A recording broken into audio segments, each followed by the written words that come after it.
ಒಂದು ವಾರ 10 ದಿವಸ 15 ದಿವಸ ಆದರೂ ನೀರು ಬರ್ತಾಯಿಲ್ಲ ಕಾವೇರಿ ನೀರು. ಮತ್ತು CMC ನೀರಲ್ಲೂ ನೀರಿಲ್ಲ ಬೋರಲ್ಲಿ. ನಮಗೇನಾದರೂ ನೀರು ವ್ಯವಸ್ಥೆ ಮಾಡಿಕೊಡ್ಬೇಕು.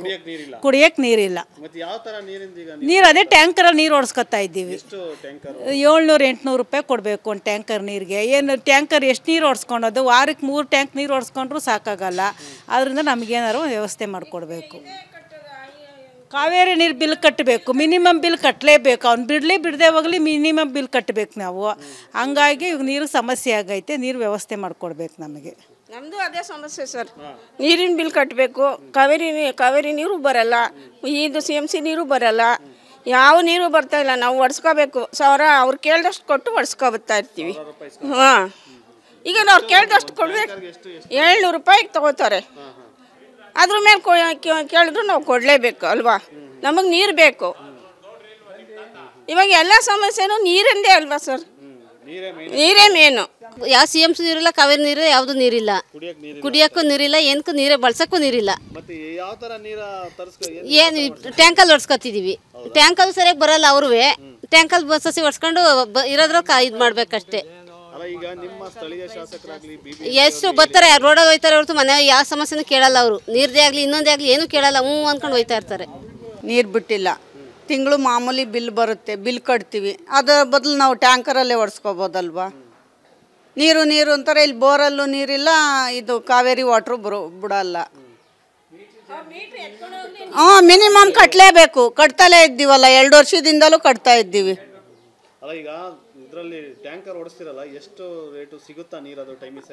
ಅದು ನಾವು ಇವಾಗ ಬುಕ್ ಮಾಡಿದ್ರೆ ನಾಳೆಗೆ ಬಂದರೂ ಬತ್ತು, ಇಲ್ಲ ನಾಳೆ ಸಾಯಂಕಾಲ ಬಂದರೂ ಬತ್ತು. ಅವ್ರು ಬರೋವರೆಗೂ ನಾವು ಕಾಯಬೇಕು.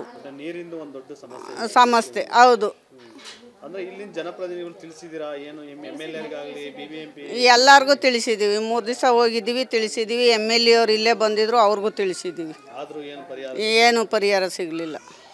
ಸಾರಿ, ಸುಮಾರು 6-8 ವರ್ಷದಿಂದ ಇದೆ ಗೋಳೆ ಸರ್. 1 ವರ್ಷಗಟ್ಟಲಿಂದ ಹಿಂಗೆ ಎಣ್ತಾ ಇದ್ವಿ. ಇವಾಗ 700-800 ರೂಪಾಯಿ ಕೊಟ್ಟು ನೀರು ಒಡ್ಸ್ಕೊತಾ ಇದ್ದೀವಿ ಸರ್. ನಾವು ಜೀವನ ಮಾಡೋಕ್ಕಾಗತ್ತಾ? ಯೋಚನೆ ಮಾಡಿ. ಅವ್ರಿಗೆ ಒಂದು 800 ರೂಪಾಯಿ ಇವಾಗ 800 ರೂಪಾಯಿ ಕೊಂಡು ತಗೊತಾವನೆ. ಅದು 2 ದಿವಸ ನೀರು ಬರೋಲ್ಲ ಮನೆಗೆ. ಅಟ್ಲೀಸ್ಟ್ CMC ನೀರಾರ ಕೊಡಪ್ಪ ಅಂತ ಹೇಳ್ತೀವಿ, ಅದು ಬರಲ್ಲ. ನಟರಾಜ್ ಅಂತ ಇದ್ದಾರೆ, ಅವ್ರ ಇಂಜಿನಿಯರು, ಅವ್ರ ಹತ್ರ ಹೋಗಿ ಮೊನ್ನೆ ರಿಕ್ವೆಸ್ಟ್ ಮಾಡಿದ್ವಿ. ಸರ್ ದಯವಿಟ್ಟು 1-2 ಬೋರಾರ ಬೇರೆ ಕಡೆ ಹಾಕ್ಸಿ, ಈ ಬೋರೆಲ್ಲ ಫೇಲ್ ಆಗ್ಬಿಟ್ಟವೆ. ಅಲ್ಲೇ ಕೆರೆ ಪಕ್ಕದಲ್ಲಿ ಹಾಕ್ಸಿ. ಕೆರೆ ಪಕ್ಕದಲ್ಲಿ ಹಾಕಿದ್ರೆ ಎಲ್ಲರೂ ನೀರು ಬಂದು ಸ್ವಲ್ಪ ಬೋರಿಂದ ನೀರು ಬಂದರೆ CMCಯಿಂದ ನಾವು ಯೂಸ್ ಮಾಡೋದು ಅಂತ ಹೇಳಿ 3 ತಿಂಗಳಾಯಿತು. ಏನೂ ಡಿಶ್ ಅಂತ ಮಾಡಿಲ್ಲ, ಏನು ಮಾಡಿಲ್ಲ ಸರ್. ನೋಡಿ ಸರ್, ರೋಡ್ ಮೋರಿಗಳು ಹೆಂಗವೆ ಅಂತ ಎಲ್ಲ ಬ್ಲ್ಯಾಕ್ ಹಾಕುಂತವೆ, ಎಲ್ಲ ತುಂಬ ಬಿಟ್ಟವೆ. ಎಲ್ಲ ಹೇಳಿದ್ದೀವಿ. ಸೋಮಶೇಖರ್ ಮಂದಿ ಅಷ್ಟು ರಿಕ್ವೆಸ್ಟ್ ಮಾಡಿದ್ದೀವಿ.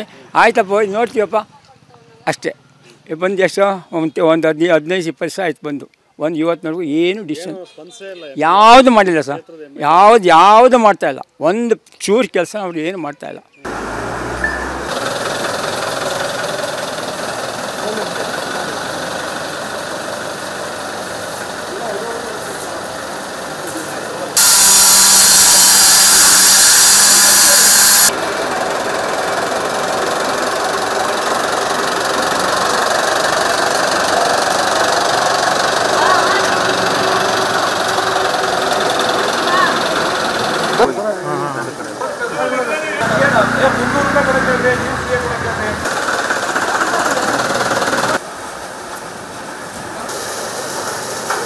ಸರ್ ನೀರು ಬೇಕಾಗಿತ್ತು ಸರ್. ನಾವು 800 ರೂಪಾಯಿ ಸರ್ ಬೆಳಿಗ್ಗೆ ಹೇಳಿದ್ರೆ ಸಾಯಂಕಾಲ ಬರ್ತೀವಿ ಸರ್. RTO ಇನ್ಸ್ಪೆಕ್ಟರ್ಗೆ ಹೇಳ್ತಾರೆ ಸರ್. ಆಮೇಲೆ ಸರ್ 1,500 ಕೊಡ್ತೀವಿ, ಅರ್ಜೆಂಟಿಗೆ ಬರ್ತೀರಾ ಸರ್?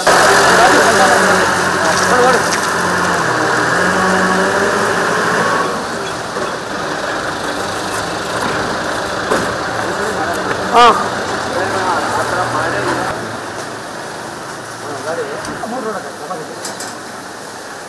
ಸರ್, ಒಂದು ಬೋರು 30 ನಿಮಿಷ ಮಾತಾಡ್ತೀರಾ ಸರ್? ಒಂದು ಮಾತಾಡೋದು ನೀರಿಂದು ಸಮಸ್ಯೆ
ನೀರಿನ ಸಮಸ್ಯೆ ಮಳೆಗಾಲದಲ್ಲೆಲ್ಲ 700-800 ರೂಪಾಯಿ ಟ್ಯಾಂಕರ್ ಬರ್ತಿದ್ದೋ, ಇವಾಗ 1200 ರೂಪಾಯಿ ಟ್ಯಾಂಕರ್ ಆಗಿದೆ.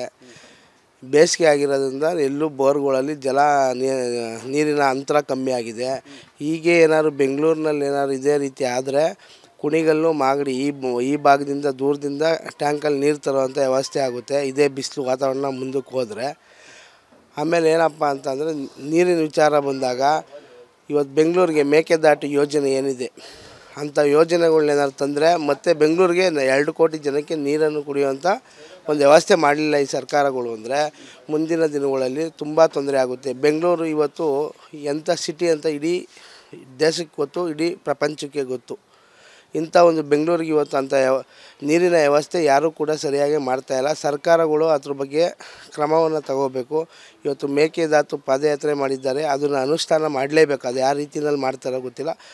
ಅದು ಮತ್ತು ತಿಪ್ಕೊಂಡಹಳ್ಳಿ ಸುತ್ತಮುತ್ತ ಏನಿದೆ ಅದನ್ನು ರೀಕಂಡೀಷನ್ ಮಾಡಿದ್ರೆ ಮಾತ್ರ ಬೆಂಗಳೂರು ಉಳಿಯುತ್ತೆ. ಇಲ್ಲ ಅಂದರೆ 1200 ರೂಪಾಯಿ ಇರೋ ನೀರು 3000 ರೂಪಾಯಿ ಆಗುತ್ತೆ. ಒಂದು 50-60 ಕಿಲೋಮೀಟ್ರ್ ಹಿಂದೆ ಹೋಗಿ ನೀರನ್ನು ತರಬೇಕಾಗುತ್ತೆ ಬೆಂಗಳೂರನ್ನ ಕ್ಲೀನ್ ಮಾಡೋದಕ್ಕೆ. BBMP ಕೊಂಡ್ಕೊಂಡಿಲ್ಲ ಮತ್ತು ನಾವು ವಾಟರ್ ಟ್ಯಾಂಕರ್ ತೆಗೆದುಕೊಳ್ಳುವುದು ಪ್ರೈವೇಟ್ ಜನರಿಂದ. ಹೀಗಾಗಿ ನಾವು ಈಗಾಗಲೇ 40 ಕೋಟಿಯಷ್ಟು ರೂಪಾಯಿಯನ್ನು ಬರೀ ಅವರು ಮಾಡ್ತಾಯಿರ್ತಾರೆ. ವಾಟರ್ ಟ್ಯಾಂಕರ್ ಈಗಾಗಲೇ ತಮ್ಮ POW ಇಂದ ತಗೊಂಡು ಔಟರ್ ಏರಿಯಾದಲ್ಲಿ ಮಾಡ್ತಾಯಿರ್ತಾರೆ. ನಾವು ಅವರಿಗೆ ಇನ್ನೂ 40 ಕೋಟಿಯಲ್ಲಿ ಎಲ್ಲಿ 110 ಹಳ್ಳಿಗಳಲ್ಲಿ ಬೋರ್ ಬತ್ತಿ ಹೋಗಿದೆ, ಅದಕ್ಕೇನು ಡೀಪ್ನಿಂಗ್ ಬೇಕು ಅಥವಾ ಹೈಡ್ರೋಫ್ರ್ಯಾಕ್ಚರಿಂಗ್ ಬೇಕು ಅಥವಾ ವಾಟರ್ ಟ್ಯಾಂಕರ್ಸ್ ಹೆಚ್ಚು ಬೇಕು ಅಥವಾ ಅದನ್ನು ನಮ್ಮ RO ಪ್ಲಾಂಟ್ ಎಲ್ಲಿದೆ ಅಲ್ಲಿ ಬತ್ತಿ ಹೋಗಿವೆ ನಮ್ಮ ಸೋರ್ಸು. ಅದಕ್ಕಾಗಿ 40 ಕೋಟಿ ಇವತ್ತು ಔಟರ್ ಝೋನ್ಸ್ಗೆ 5 ಝೋನ್ಸ್ಗಳಿಗೆ ರಿಲೀಸ್ ಮಾಡ್ತಾಯಿದ್ದೇವೆ. ಅದನ್ನು ಬಿಟ್ಟು ಕೂಡ 15th ಫೈನಾನ್ಸ್ನಲ್ಲಿ 20 ಕೋಟಿ ಮತ್ತು 32 ಕೋಟಿ ನಾವು ರಿಅಪ್ರೋಪ್ರಿಯೇಷನ್ ಮಾಡಿ ಹಿಂದೆ ಕೊಟ್ಟಿದ್ದೇವೆ. So around 110 crores we are spending on maintaining the water. ಈಗ ವಾಟರ್ ಟ್ಯಾಂಕರ್ ವಿಚಾರ ನಾವು ಹಿಂದೆನೂ ಕೂಡ ನಾವು ಚೇರ್ಮನ್ BWSSB ಇದ್ದಾಗ ಬಂತು. ನಾವು ಅದಕ್ಕೆ BBMP ಅವರು ಹೇಗೆ ಟ್ರೇಡ್ ಲೈಸೆನ್ಸ್ ಕೊಡ್ತಾರೆ ಅಂತ ವಿಚಾರ ಬಂತು. ಆ ಲೈಸೆನ್ಸ್ ಕೊಡುವಾಗ ಆ ಸ್ರೋತ್ ಏನಿದೆ ಮೂಲ ಅದು EIC ಅವರ EIC ಅಂದರೆ ಇಂಜಿನಿಯರಿಂಗ್ ಚೀಫ್ ಆಫ್ BWSSB ಅವರ ಅಧ್ಯಕ್ಷತೆಯಲ್ಲಿ ಇರ್ತಕ್ಕಂಥ ಕಮಿಟಿಯಲ್ಲಿನೇ ಇರುತ್ತದೆ. ಹೀಗಾಗಿ ಅಲ್ಲಿ ಏನು ಅಮೌಂಟ್ ಇತ್ಯಾದಿ ಏನು ಫಿಕ್ಸ್ ನಾವು ಮಾಡಿಲ್ಲ. ಆದರೆ ಅವ್ರದ್ದು ಸೋರ್ಸ್ ಏನಿದೆ ಆ ಸೋರ್ಸ್ಗೆ BWSSB ಪರ್ಮಿಷನ್ ಕೊಟ್ಟಿದ್ದಾರೆ ಅಥವಾ ಇಲ್ಲ, ಅವರಿಗೆ ಯಾವ ಉದ್ದೇಶಕ್ಕಾಗಿ ಕೇಳಿದ್ದಾರೆ BWSSB ಅವರ ಅಧ್ಯಕ್ಷತೆಯಲ್ಲಿ ಇರ್ತಕ್ಕಂಥ ಕಮಿಟಿಗೆ. ಬಿಕಾಸ್ ಆ ಆ್ಯಕ್ಟ್ನಲ್ಲಿ ಕೂಡ ಅವರಿಗೇನು ಪವರ್ ಇರೋದರಿಂದ ಅದನ್ನು ನೋಡಿಕೊಂಡು ಅವರು ನಿರ್ಬಂಧನೆ ಆಗಬೇಕು. They can put the proper conditions ಇತ್ಯಾದಿ. ಅದಕ್ಕಾಗಿ ಲಾಸ್ಟ್ ಟೈಮ್ ನಾವು BWSSB ಚೇರ್ಮನ್ ಇದ್ದಾಗ ಇದೇ ಪ್ರಕಾರ ಇದನ್ನು ಬೇಸಿಗೆಯಲ್ಲಿ ನೀರಿನ ಮಟ್ಟ ಕಡಿಮೆ ಆಯಿತು, ಆ ವರ್ಷ ಮಳೆ ಕಡಿಮೆ ಆಯಿತು, ಅದನ್ನು ಕೆಲವು ಡೈರೆಕ್ಷನ್ ತೊಗೊಂಡಿದ್ದೀವಿ. ಈಗಿನ ಚೇರ್ಮನ್ ಅವರಿಗೆ ಕೂಡ ಮಾತಾಡ್ತೇವೆ, ತಾವು ಕೂಡ ಅವರಿಗೆ ಮಾತಾಡ್ಬೋದು. ಅವರು ಕೂಡ ಕೆಲವು ನಿರ್ಬಂಧಗಳು ಟ್ಯಾಂಕರ್ಸ್ ಯಾರು ಓಡಿಸ್ತಾ ಇದ್ದಾರೆ ಅವರಿಗೆ ಕರೆದು ಮಾತಾಡಿದರೆ ಆಗ್ತದೆ. ಯಾಕೆಂದರೆ ಗ್ರೌಂಡ್ ವಾಟರ್ ಏನಿದೆ ಆ ಆ್ಯಕ್ಟ್ನಲ್ಲಿ ಆ ಸಮಿತಿ ಏನಿದೆ ಅದು BWSSB EIC ಅವರ ಅಧ್ಯಕ್ಷತೆಯಲ್ಲಿ. ಸ್ವಾದಿಷ್ಟತೆಯ ಸ್ವಾದ, ತಾಜಾತನದ ಆಹ್ಲಾದ, ಉತ್ತಮ ಆರೋಗ್ಯ ಮತ್ತು ಹೆಚ್ಚಿನ ರೋಗ ನಿರೋಧಕ ಶಕ್ತಿಯ ವೃದ್ಧಿಗೆ ಈಗ ನಿಮಗೆ ಸಿಗುತ್ತಿದೆ ಉತ್ತಮ ಗುಣಮಟ್ಟದ ಪೌಷ್ಟಿಕಾಂಶ Shri Vaidik millet health mix. ಇದು ಸಿರಿಧಾನ್ಯಗಳ ಸಂಪತ್ತು.